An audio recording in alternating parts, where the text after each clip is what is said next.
Assalamualaikum warahmatullahi wabarakatuh. Teman-teman semuanya yang dirahmati Allah Subhanahu wa taala, gimana kabarnya? Semoga kita semuanya dalam kondisi sehat walafiat tanpa kekurangan suatu apapun.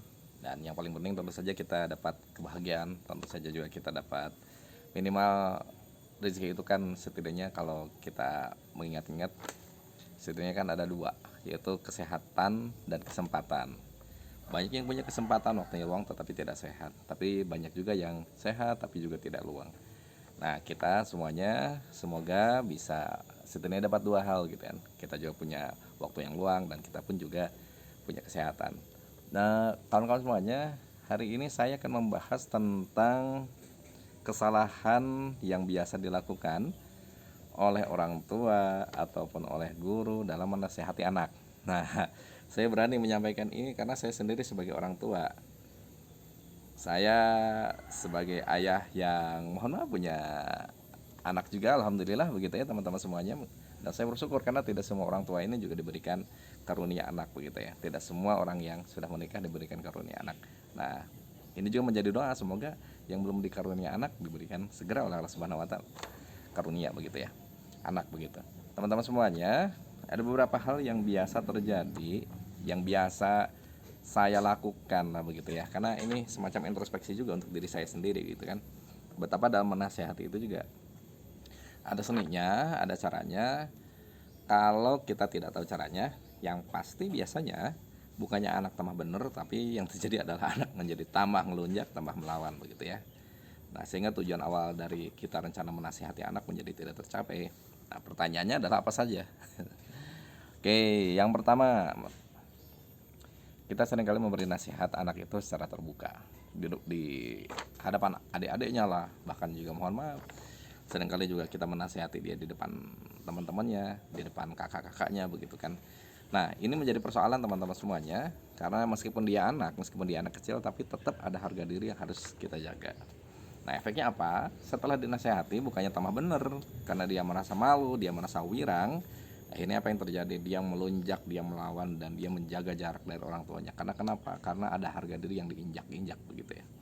Tentu saja anak memiliki keterbatasan kosakata sehingga dia tidak bisa mengatakan bahwa dirinya keberatan untuk dinasihati di depan banyak orang begitu ya. Tetapi perilakunya menunjukkan adanya perlawanan. Nah, kalau memang ada kebiasaan pada diri kita, pada Bapak Ibu semuanya, biasa menasehati anak di depan orang lain, tidak private begitu ya, maka segera dihentikan begitu ya. Dan memang faktanya kita juga dalam kondisi capek, dalam kondisi lelah begitu kan. Kita seringkali nyeplos aja melihat anak salah, langsung nyeplos kasih nasihat, nyeplos kemudian kita marahi dia begitu kan. Nah, apa yang terjadi? Bukannya anak menjadi semakin patuh, tetapi menjadi semakin melawan. Karena tujuan memberi nasihat itu kan sebenarnya sederhana sekali, untuk meluruskan dan dia bertambah cinta kepada kebaikan. Nah, cara yang salah yang terjadi adalah dia semakin enak terhadap kebaikan-kebaikan yang kita deliver, yang kita rencanakan supaya dia menjadi semakin baik. Oke, itu yang pertama ya, clear ya. Yang kedua, kita terlalu mudah memberi nasihat. Memberi nasihat itu maksudnya terlalu mudah bagaimana kita ngobrol begitu kan. Dikit-dikit memberi nasihat, dikit-dikit memberi nasihat. Padahal sebenarnya kita menasehati itu diupayakan kalau kita diminta nasihat. Kalau tidak diminta nasihat ya sudahlah, santai aja, kalem-kalem sajalah. Nggak usah tegang-tegang, nggak usah terlalu harus semuanya dalam kondisi koridor yang luar biasa begitu kan.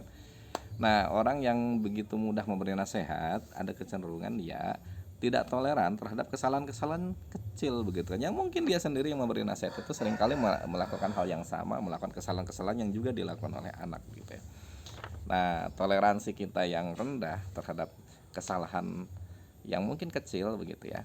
Ya, tentu saja membuat kita begitu mudah mengobrol nasihat, dan apa yang terjadi? Nasihat kita menjadi tidak begitu berharga gitu kan. Nah, kalau tidak percaya coba aja praktekkan begitu kan. Salah dikit dinasehati, salah dikit dinasehati. Nah, apa yang terjadi? Paling si anak mengatakan, alah kakean ngomong gitu. Dan itu terjadi begitu teman-teman semuanya. Nah, jadi diupayakan untuk tidak banyak mengembar nasihat.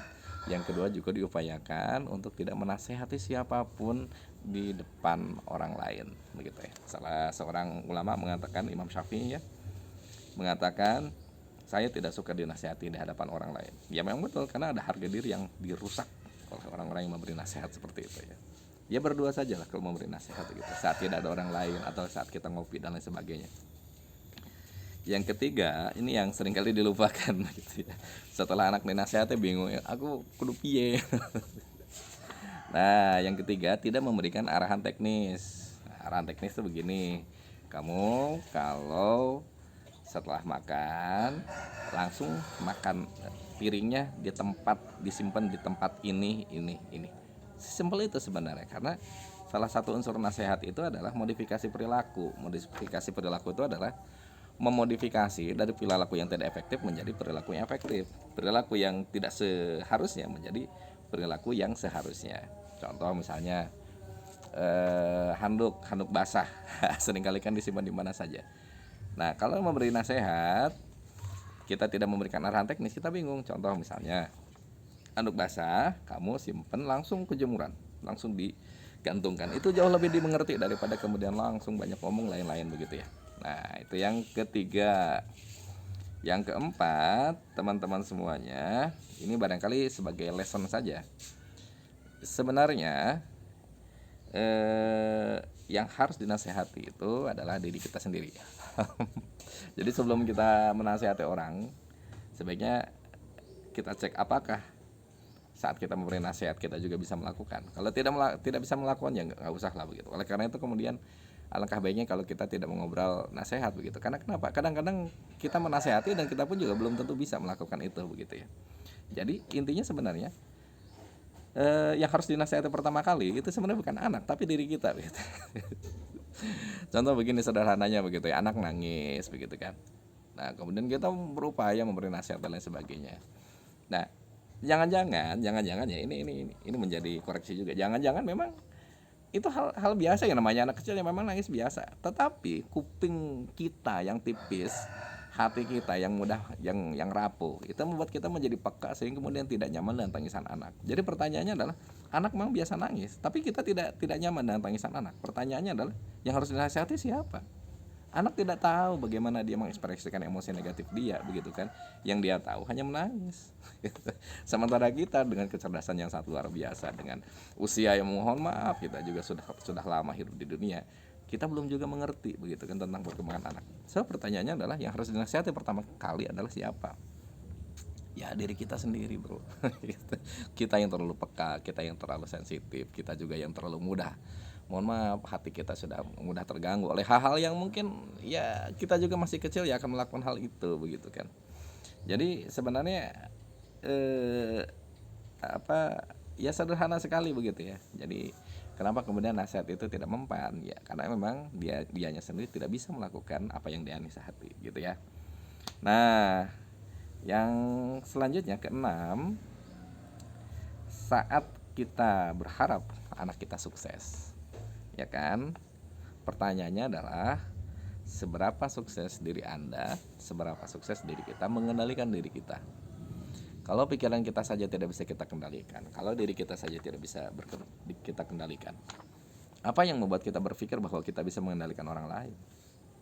Ya emang begitu gitu. Oleh karena itu teman-teman semuanya, kenapa dalam memberi nasihat itu sebenarnya justru yang harus dinasihati itu seperti yang tadi saya sampaikan adalah diri kita sendiri.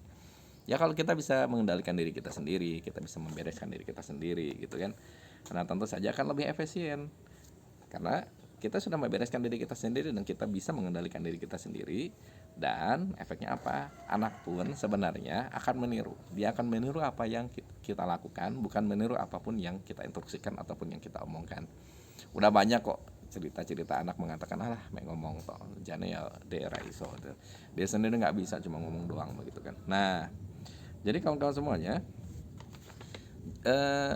jangan-jangan memang kita sendiri yang belum benar gitu kan. Jangan-jangan diri kita sendiri yang belum beres. Contoh misalnya hal yang kecil, gara-gara kita nasehatin, gara-gara kita marahin, kemudian menjadi semakin runyam. Contoh misalnya piring pecah. Nah itu kan kalau piring harganya berapa sih? Paling ya 10.000 atau 20.000, paling mahal ya satu piring itu 50.000. Ekspresi kita saat itu adalah langsung marah dan kemudian dengan mata kita melotot, yang mungkin niat kita adalah memperbaiki supaya besok tidak diulangi lagi. Tapi sebenarnya yang terjadi adalah selain piringnya yang pecah, juga hatinya yang pecah, hati anak itu yang pecah. Kalau piring kita bisa belilah, kita bisa belanja lagi palingnya 50.000, paling mahal ya 100.000 satu piring begitu ya. Tapi pertanyaannya adalah bagaimana kita merecovery suasana hati, bagaimana kita merecovery kondisi batin anak yang begitu luar biasa polos, dan dia itu memang masih proses latihan untuk memegang piring begitu ya. Dan saya kira orang tua pun juga sering kok memecahkan piring begitu, orang tua pun. Apalagi kalau suami istri bertengkar, aduh itu luar biasa, itu piring melayang-layang gitu.